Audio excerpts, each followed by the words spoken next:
Okay, this is the tutorial for Adobe InDesign for the gold foil gift card with the serif font.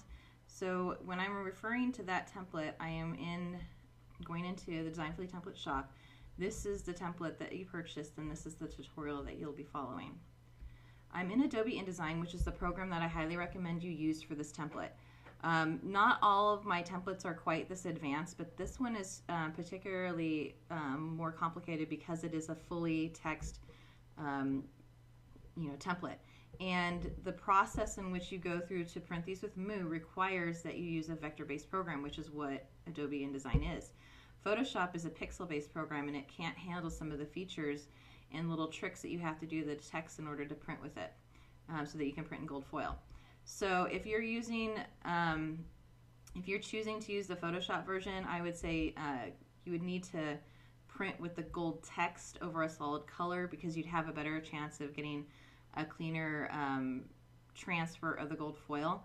And even then, this particular font without the stroke added to the text is still really thin. So I would even suggest that if you're using the Photoshop version of it, you should change the text and use a different font that's different than this Didone, because it does run a little bit more thin.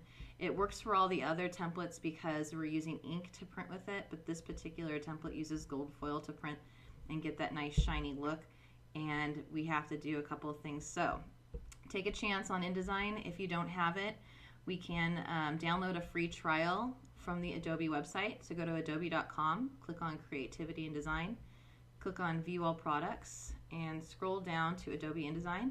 You can either purchase the monthly subscription, which is $19.99 per month, and being that I come from a graphic design field for over 20 years, I cannot recommend this program enough. This is what the professionals use, and if you are choosing to do your own marketing, this tool is the greatest investment you will ever make for doing your own marketing, because it makes life so much easier. And I know the people say, hey, I don't want to learn a new program, but if you're only using Photoshop to edit photos and that's all you've ever done with Photoshop, you're still learning how to use Photoshop in a new way that you never did before. So why not take that time to then use InDesign?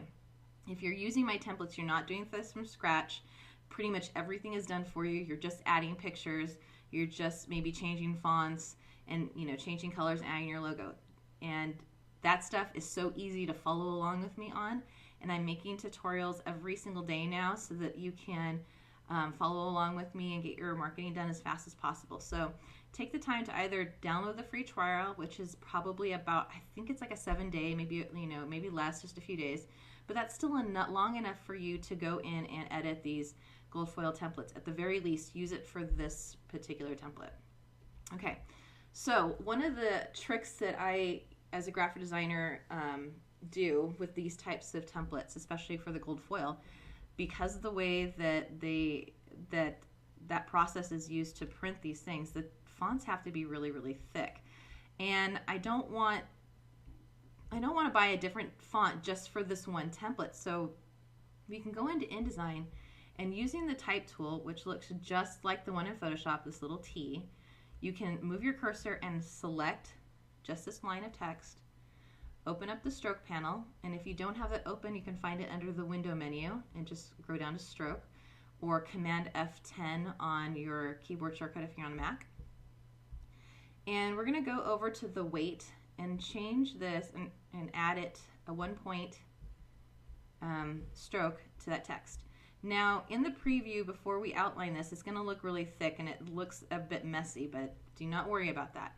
Once we convert it to outline, it will make all the difference.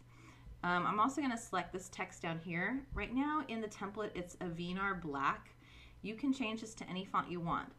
Helvetica, Arial, and even Open Sans, which is a free font you can find on Google, is very similar to this Venar. So you don't have to purchase this font. If you just want to purchase any font, just purchase Didone-esque Display Italic. I use it on a lot of my templates.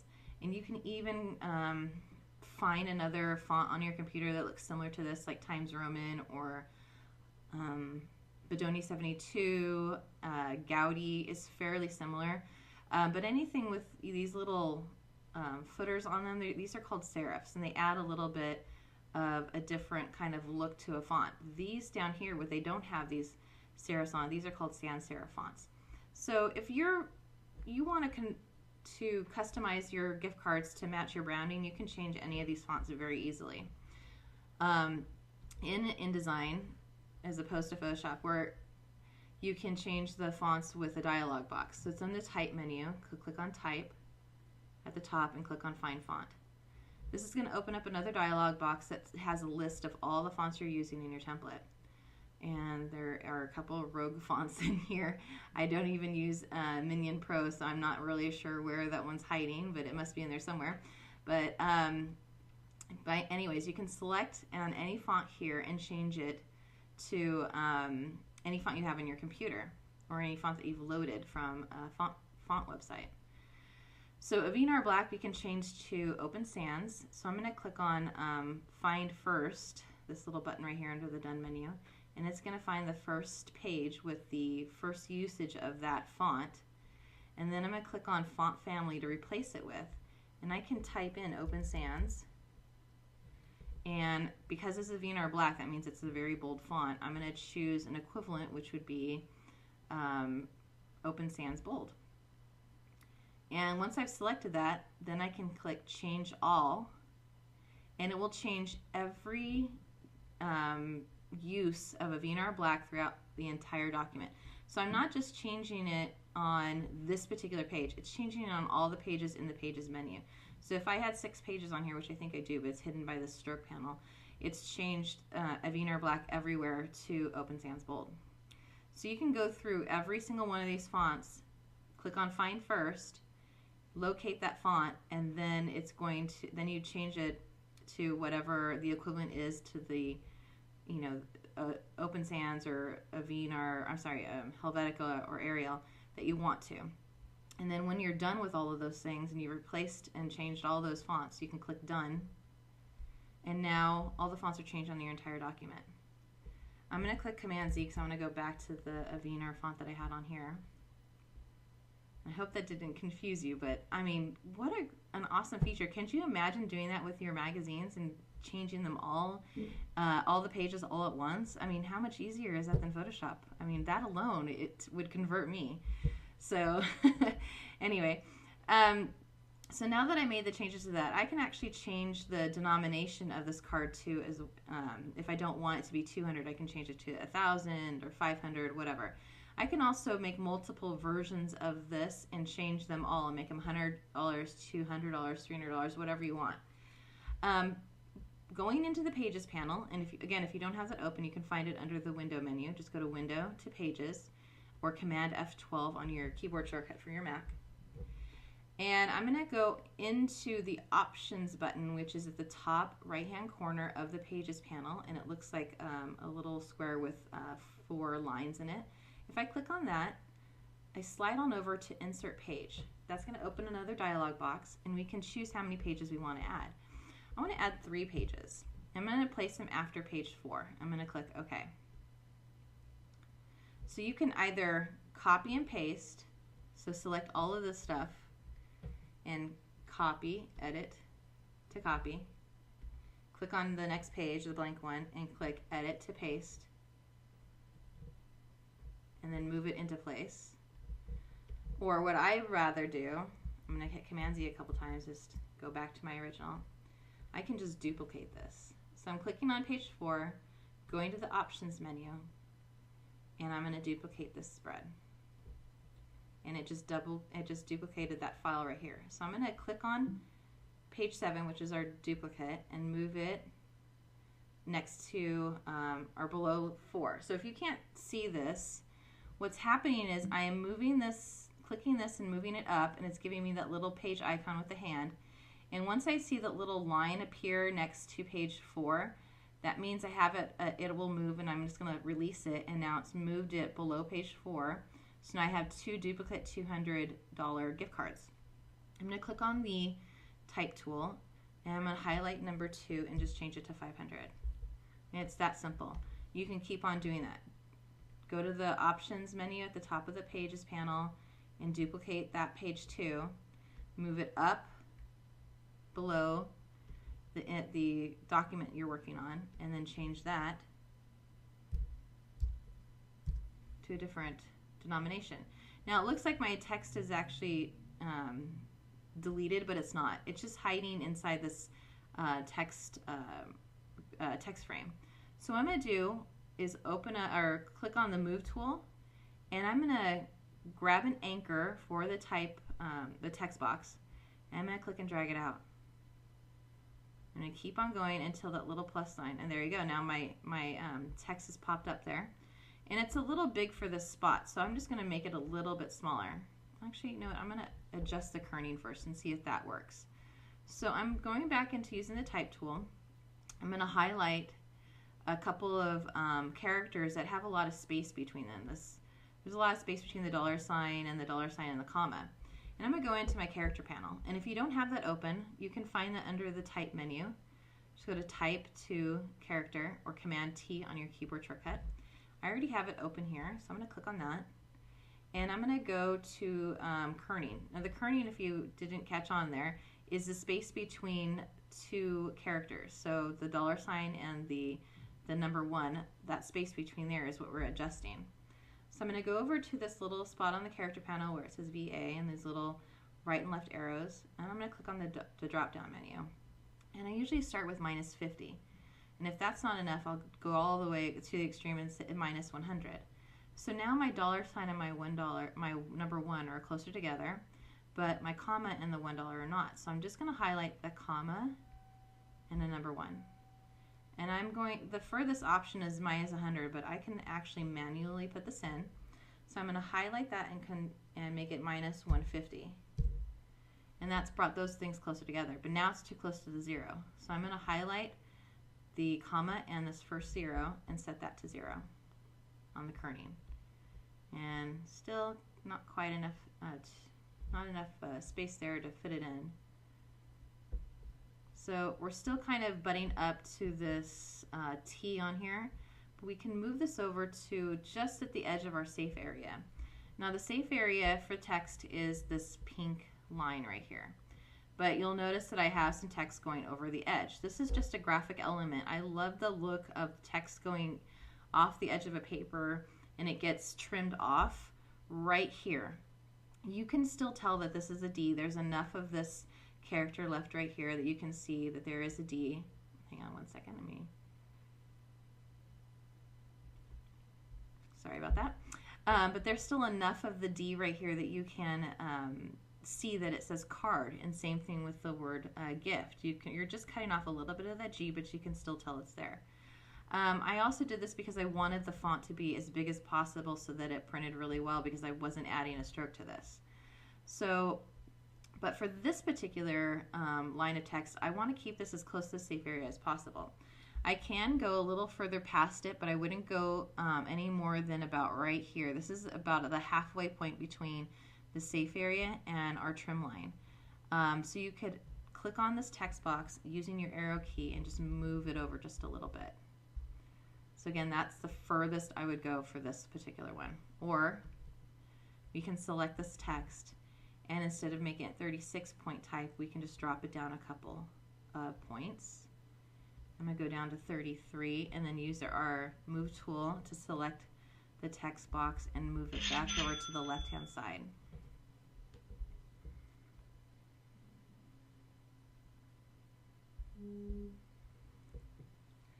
So now our text is perfectly centered within the area. And I'm going to click on W on my keyboard to kind of turn the guides off so you can see what it looks like here. But now we have enough space between the T and the $sign, and everything looks really balanced in there. I'm going to click on W again so you can see their guides. That's just a keyboard shortcut. All I'm doing is just turning off the guides, and you can find, gosh, you know, it's been so long since I've used these menu items. I am so used to the keyboard shortcuts, but I believe it's under the window menu, or it may be under view. Ah, there it is. Overprint preview will turn off the guides, but you can still see the bleed area. And the next option would be to, I'm not really sure where it is. Nope. Actual size. So this just gives you different views here of the document. But I'm so sorry, I can't remember the keyboard shortcut for the non-keyboard shortcut version of it. But whenever I hit W on my keyboard, I can see what it looks like when it's trimmed off. And then when I hit W again, I can see with the guides. So I'm sorry, I don't remember what those. I'll have to look that up, and then I'll make a little note on the video about it. So once I've made all my adjustments to this document, we need to get it ready for print. So before you do that, make sure you're saving a working copy of your template. It downloads and opens up in InDesign with an untitled document. So hopefully it's preserving the downloaded version of it, of the template, so you always have a clean original version. And then we're going to save this as the working copy. So go to File to Save As. And I have a folder on my desktop that's for my gift cards. So I'm going to label this one Gold Foil Gift Cards, Serif. And this is going to be my working copy. So I'll keep all the text boxes on here without converting it to outlines, so that I can always go back and edit them and make changes whenever I need to. So you can customize this text below here to use towards. And I know grammatically for American English you don't pluralize the S on towards, but it is technically you can and technically you can't, but it just depends on how. If you're going to use British English as opposed to American English, you can delete that S and change it to whatever you want. So edit as you see fit. I am not a copywriter. I'm a graphic designer, and I often have to refer to a book called I believe it's called Woe Is I, and you can find that on Amazon. But I used that when I was in school so that it kind of helped me through little, the words pop up. You're not really sure what the usages of them are. So you can look that up and use it as a reference if you're ever questioning whether or not you're using proper grammar when you're editing your templates. But anyways, if you have a friend who's a copywriter, I would send stuff to them too, and let them help you out and do a little trade agreement with them. Maybe give them portraits for going through all your marketing and copy editing it. Another thing that you can do is customize these templates to be, or these gift cards for any sort of photo shoot you're doing. So if you want to customize it to say towards your purchase of images or portraits, it doesn't have to be prints. It could be whatever you want to use towards your personal branding photo shoot. It's really up to you. There's so many different things that you can use these gift cards for. So this is just starter text. You can keep it as it is written here or customize it to be whatever you want. So once you've done all that and you've saved your document, what we need to do is select all the text. So I'm using the Move tool and I'm dragging over the entire document, or you can go to Edit to select all. And it's just going to select all the content on this page only. It won't select it on all of these other pages. So we're just working on page 6. This is the one that's activated right now. And then we're going to go to Type to create outlines. And the keyboard shortcut for that is Shift Command 0 or O, letter O. But this is going to take our text and convert it into an object. So now it's no longer activated text. So if I clicked on my Type tool, it's not going to be able to select this text because it doesn't recognize it as text anymore. Now it's a graphic element. Now this comes in handy when we're exporting it to PDF and we upload it to Moo, and it's not searching for these fonts because they may not have the fonts on their system. So by converting it to outline, we're eliminating the need for the printer to have these fonts on their computer so they can print our document. Now once we've converted it to outline, we need to go to File to Export, and we're just exporting one page at a time because when we're uploading it to Moo, you can only work on one file at a time. If this were a magazine and you're uploading it to MagCloud, you would want to export all the pages at once and make a multi-page document, but not for this one. So once I've hit export, it's going to open up this dialog box and it's going to ask us to rename our file. Now because I'm going to have multiple files here, I want to name it after what it is. So I'm just going to call this add in $1,000 because that's the to indicate that this is that particular file. And the format should be Adobe PDF print, and click Save. This is going to open up another dialog box. Make sure your compatibility is set to the highest Acrobat that you have on here. The page range, we do not want to select all. We want to make sure we're selecting the range, and we highlight the number and change it to the appropriate page number we're exporting, in this case page 6. And we're not exporting as spreads, we're exporting as single pages. And then we're going to click on marks and bleeds on the left hand side. And we do not need printer marks, crop marks for this particular template because Moo doesn't need them. All it needs is to use the document bleed. So make sure that is selected, because that is the area beyond the trim line, so all the way to this red line, that we're including this in the document when we select this option here. Then we're going to click on Output. Moo requires that all of your text be in, or sorry, all your artwork be in black that you want to be printed in gold foil. So the template's already set up for everything to be in black. But if you have, if you're customizing maybe the front of the card on a design layer that has, you know, ink that's going to be printed on here, and you've used a Pantone color, you're going to need to make sure that you select all spots to process, because Moo does not print with Pantone colors. It's an actual ink, it'd be equivalent to getting a bucket of paint in a specific color from a paint store, and they actually use that ink color on your document.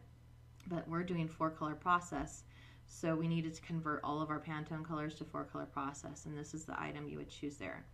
This isn't necessary for this particular export, so I just wanted to show you what that meant. So go ahead and click OK, and then we're going to click on Export. Now it's going to save this page in our folder, and for me, on my default for Adobe InDesign, I have it, my preferences I have it so that whenever I export a PDF, it opens automatically in Adobe Acrobat Pro, just to give me a preview of what that document's going to look like.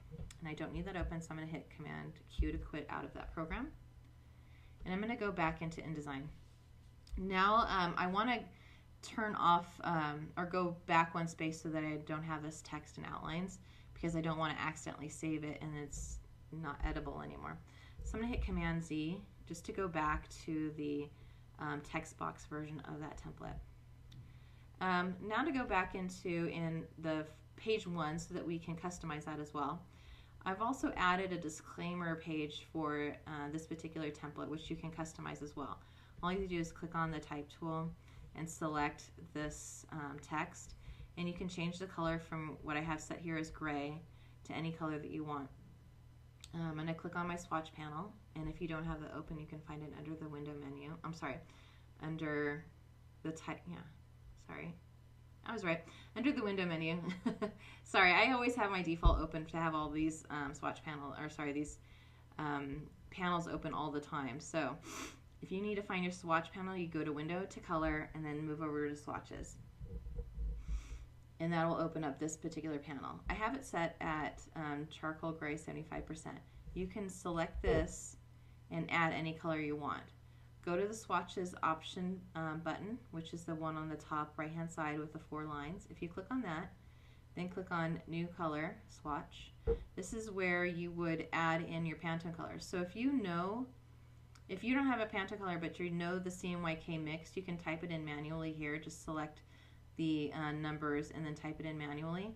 Or if you're using a Pantone color, you can click on Color Mode where it says CMYK and select your Pantone book, which most likely is Pantone Solid Uncoated. I'm going to click on that, and if you know your Pantone number, you can manually enter it in here, or you can scroll through here and to try to find it. You can, if you don't have a particular Pantone color you want to use, you maybe just look at these swatch previews and select something you like. But just keep in mind what you're seeing on screen isn't necessarily what you're going to see in print, because your computer may not be calibrated to see exactly what that Pantone color looks like in an ink version rather than on a computer. If you want to learn more about Pantone colors, you can go to Pantone.com and you can order booklets, and it'll send you a little swatch with printed versions in the actual Pantone ink, so you can choose all the different Pantone colors for whatever you want for your branding. Another exciting little tip for graphic designers or would-be graphic designers. Okay, once you've selected a color, all you have to do is click on it and then click on Add, the Add button, and it's going to add that color to our swatch panel. And until you hit done, you can keep this panel open, this dialog box open, and scroll through all the different Pantone colors and keep adding whatever swatches you want so you can work with them. And I'm just going to go through and pick a couple of different ones here. And I'm going to add it to our swatches. And look like I'm picking Easter colors here. Okay, now that I'm done adding those, I'm going to click on Done. And I'm going to close out this CC library here because I don't need the dialog box open. Now, because I have that text highlighted, it's going to change it to all the different Pantone colors I've selected. So if I'm going through my swatch panel, I'm just clicking on the swatches, it's going to change it to whatever swatch I'm clicking on, just like you do in Photoshop. Okay, and once you've picked a color, all you have to do is highlight it and change that color and you're done. You can also use the type tool to start typing in a different disclaimer. This is, again, it's just starter text, so you can change it to anything that you want. It's not set in stone, but this is pretty standard for all the cards that I use. But you can add in more specific terms if you want to. I'm going to go into page 1. So I'm in my Pages panel. All I did was click on page 1 to bring that one to the screen. And where the disclaimer is placed on page 2, when we go to print it, it's actually going to print below here. This layer, because it's all in black, I want this stuff to be in gold foil. But this layer, the text is too small to be in gold foil, so this is going to print in ink. And on this layer, you can add a background to this if you want. I add a damask pattern to my design layer because it adds a little bit more something to it.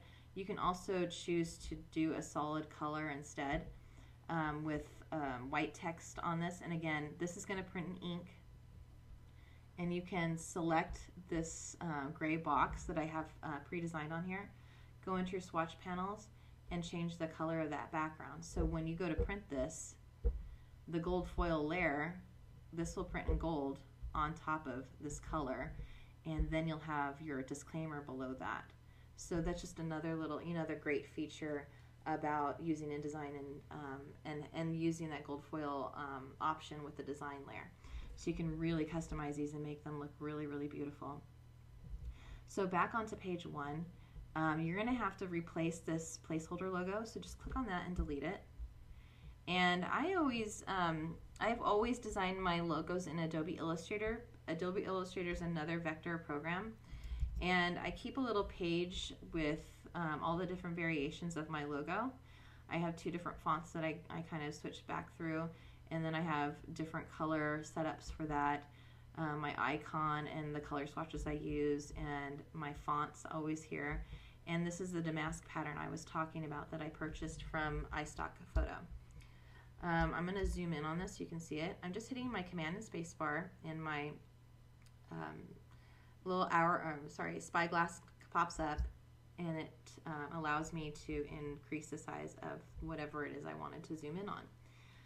I'm going to click on my Move tool, and you'll notice in Illustrator, tools are kind of similar. There's a type tool, there's a pen tool, there's all sorts of new features and tools that I don't even use that often in Illustrator because I'm really just making very simple logos and illustrations, but there's some people that can do some amazing work with Illustrator and almost make it look like a painting.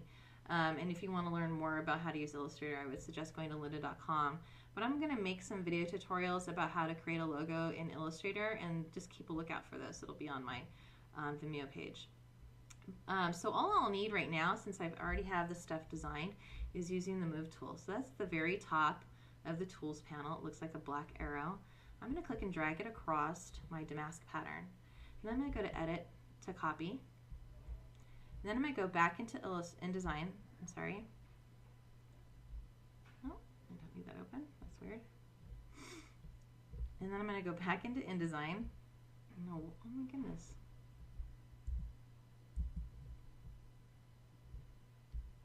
There we go. Now I've had a little glitch there. I'm sorry about that. So I'm going to go back into InDesign and I'm going to click Edit. Oh, sorry.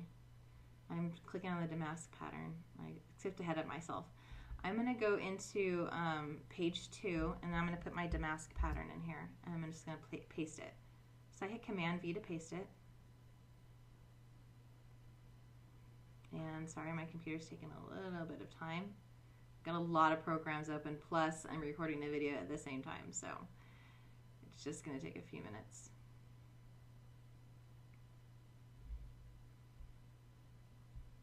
So now the damask pattern is dropped in here. I'm just going to click and move it all the way to the edge of that bleed line. And I'm going to hit Command minus to zoom out, and you can zoom out under the view menu. Just go to zoom out a couple of times and click on that. And what I want to do is hold down my shift key. Now, this is kind of like the free transform tool in Photoshop. If I hold down my shift key, it's going to constrain the proportions of that object. If I don't, I'm going to hit Command Z and I don't hit my shift key, it's going to distort my image a little bit. So holding down the shift key to make this a little larger, and then I'm going to hold down my shift key on the left hand side and bring it to that guide, and on the right hand side and do that as well. Now it's going all the way past my bleed line, and if I export it, it's not going to show this.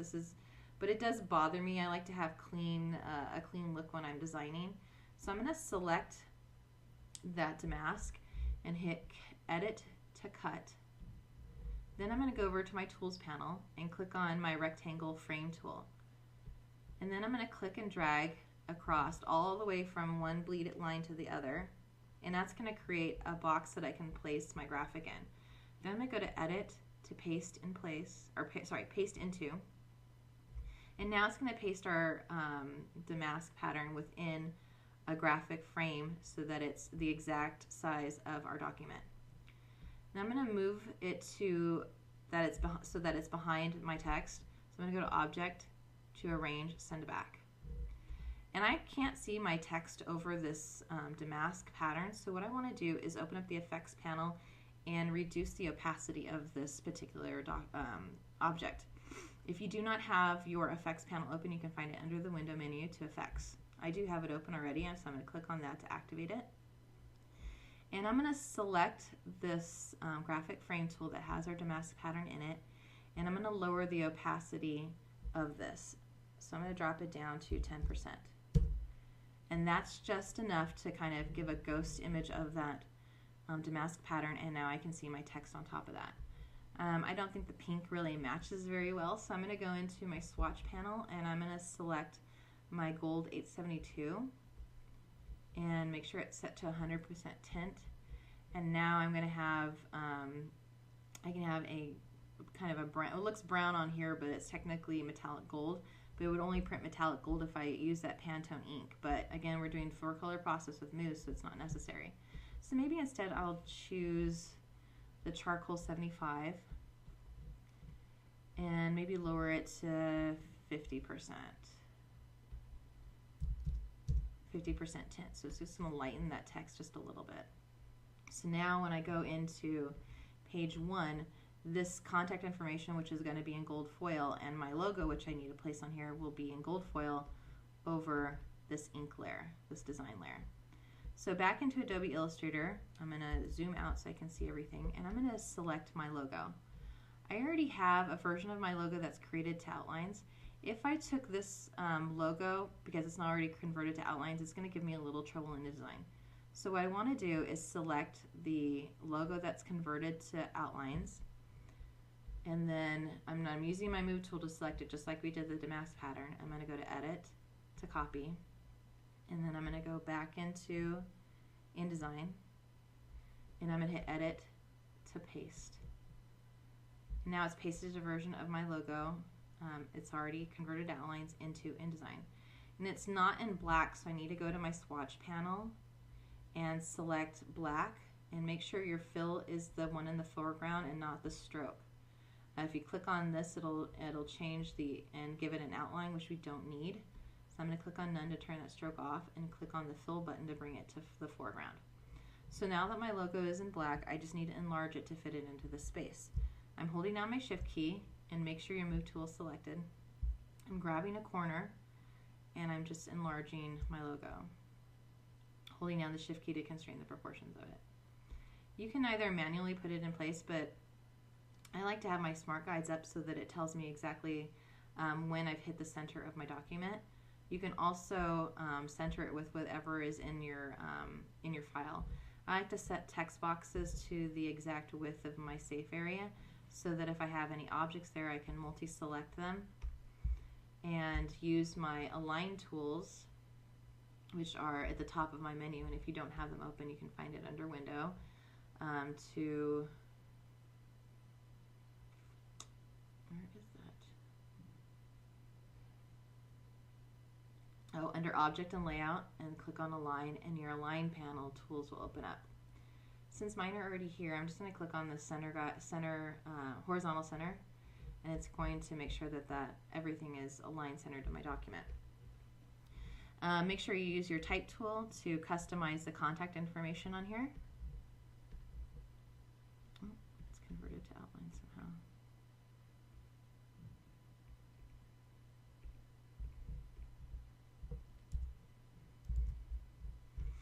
And I've accidentally converted it to outline. So I'm going to delete that really quick and just type it in again.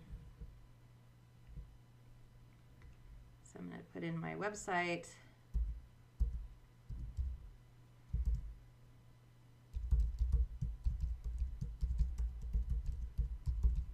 And my phone number.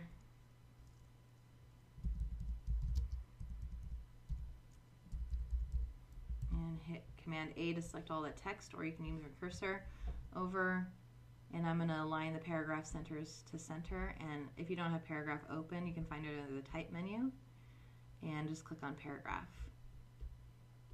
And I'm going to select that text, and I'm going to change that font to it was Didonesque. So I'm opening up my character panel and typing in Didonesque. And I use display, Didonesque display, where is that?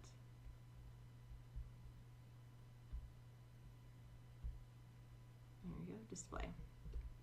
And I'm going to select this text, and instead of 12-point type, I'm going to make it 18-point type. So that's pretty big font for our phone number. And then my website, I don't need the www. That's a personal preference, so I always take that off. And I want to make sure that the alignment of the leading of my text is closer together. This is a little bit too far apart for me. So I'm just going to select all that text and go over to my character panel and change the leading. The leading is the space between lines of text. Right now it's set to auto. I'm going to bump it up to 18, and that's going to bring my phone number up just a little bit higher. And I'm going to make sure that that text box is aligned to this guide. This guide is set so that you have enough space for your logo to be in the safe area. You can actually move your logo down just a little bit so you have a little bit more space above it. And then when we go into our design layer, the disclaimer will be printed just below our phone number. Now, another thing you need to do, because that font is really, really thin, we need to add a stroke to all of this text.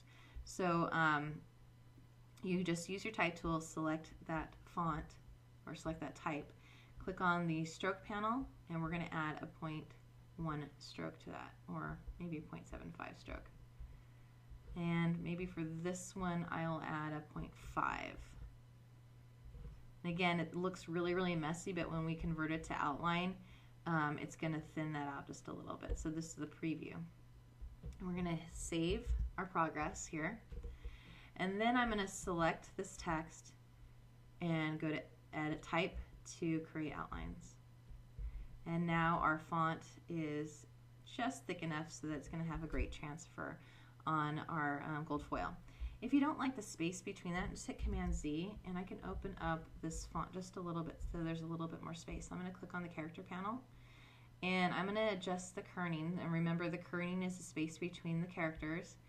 So I'm going to drop that to positive 25. So it's giving us a little bit more space between all those letters. And same thing with the phone number. I'm going to give that a little bit of space between those characters. And then I'm going to save it and select all using my move tool, or you can go to edit to select all. and I'm going to create outlines. So object to, type to create outlines. And now we have a little bit more space between our little letters here.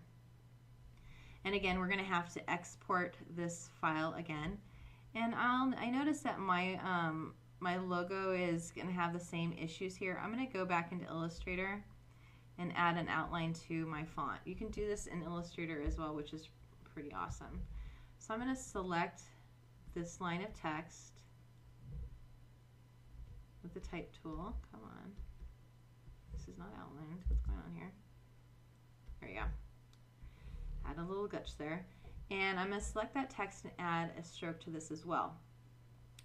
My properties panel is open, and I can add a 0.5 stroke to my text. And I need to change the color of that so it matches the text that I have selected here. So I'm going to open up my swatch panel under the window menu. There's swatches right there. And I'm going to make sure that this font, or the outline, is going to be the same color as I have on here. It did not have that swatch on here, so I'm going to click on the Tools panel and drag my swatch to my swatch panel so I can copy that color. I'm going to select that text with the Type tool, click on the stroke swatch to make sure it's in the foreground, and now I can change the color of it. So now I've increased the thickness of my logo, and I'm going to select all and then convert it to outline as well. So I'm going to type to create outlines, and I need to switch the color of this entire thing and make it black. So I'm going to go, and I need to ungroup this now. So I'm going to go to Object to Ungroup, because I just want to select these items, and I'm going to go into the color panel and select black to make that all black. Use portraits and make that text black, and select Shauna Lofy, and now I need to make the outline black and the fill black as well. So once I've done that, select that whole thing, and I'm going to group them back together again, Object to Group, and then I'm going to go to Edit to Copy,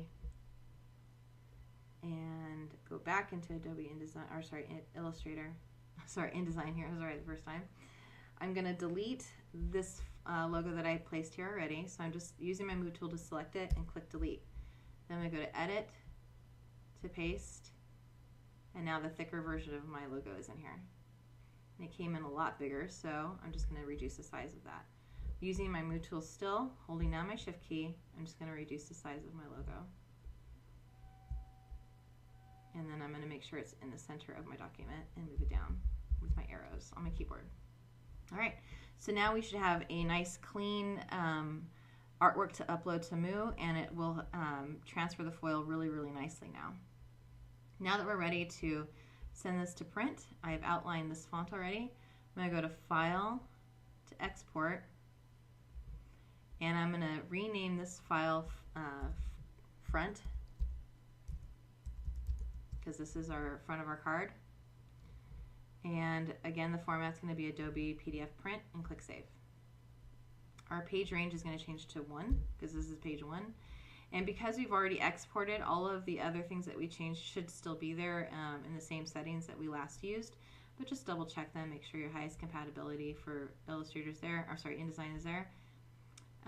Make sure that your marks and bleeds are set, so only using the document bleeds, no crop marks. And again, the output is all spots to process, and click OK, and then click on Export.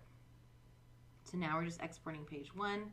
Again, it's going to open up a preview in Adobe Acrobat for me. There we go, and I don't need that, so I'm going to quit.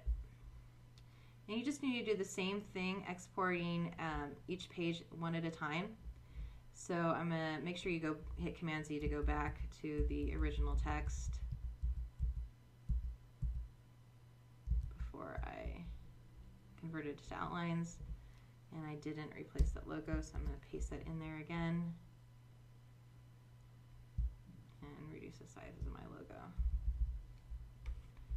I just want to make sure that I'm saving all these little pieces in here again. Good. And hitting save. So now I'm going to go into page 2, And we need to select that text and create outlines.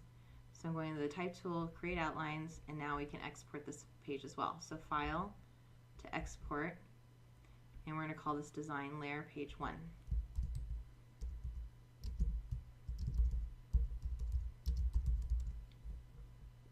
All right, and then of course the format will be PDF, and click Save. And then we're going to go to page range 2, keeping it in pages, and everything else is the same. Click Export. All right, quit out of Adobe Acrobat and go back into InDesign. And if we had a solid color on our background, if we're going to edit a card to have the gold text over a solid color, you would need to export these pages as well and make sure you're naming them. So all you do is select your page, file to export, and just repeat all those steps again. Sorry, file to export, not edit. And then you'll just repeat those same instructions for all the pages that you're going to export and upload to Moo. So once you're done with that and you've exported all your pages, just go log into Moo and follow the next tutorial, and I'll show you how to upload your artwork to Moo to print your gold foil gift cards.